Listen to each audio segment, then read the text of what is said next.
Hello, hello, and welcome to our second episode of Rescue Gardening, where we heal our garden trauma and learn how to make a bountiful harvest.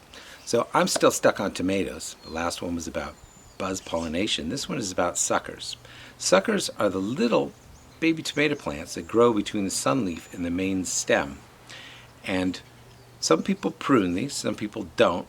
Hopefully I'll give you enough information where you can decide what to do.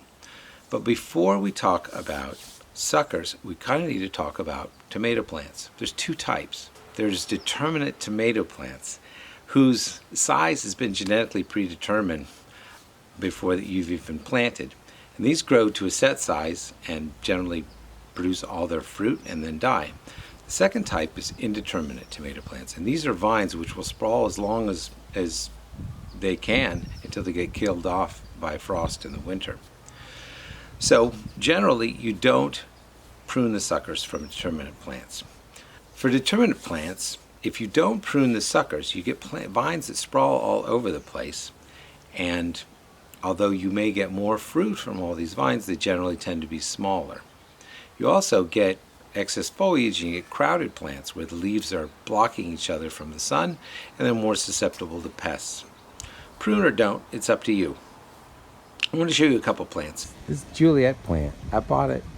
It was about 4 inches high, and I got it at the San Rafael Farmers Market. And it grew into this gigantic thing with about 13 different stems. I didn't know about suckers back then. I just let it go. So you can see there's all kinds of stems. And then I stopped removing the suckers. And now it's kind of matured. We're at the end of September, beginning of October. And I just let the suckers go. So we got a lot of new growth on stems all in the middle, and it seems to be liking that. So we'll see what happens. Here's a plant that had 4 vines. I cut it down to 3. This yellow brandy wine is an indeterminate plant that I squeezed all the suckers off of. So it's limited to just 2 main vines. I'll check it out right now and see if there's any suckers on it. Looks pretty good. I've been pretty diligent.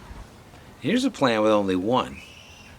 Look at the big fruit and just how many fruits are on it, how big they are, and how healthy and robust the plant is. A lot of times it will say on the seed packet exactly how many vines is recommended, and you can follow that or not.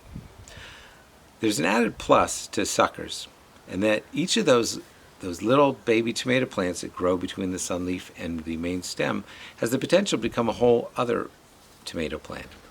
So I've taken some suckers, and if you put them in water, they will eventually grow roots. These have been in water about 3 weeks, and you can see how developed the roots are. If I put these in the ground, they'll probably grow into strong and healthy, productive tomato plants. Thank you for watching my tomato tip. I plan to share more tips about growing fruits and vegetables. Please subscribe and join me as we heal our garden trauma and enjoy a bountiful harvest. Ciao.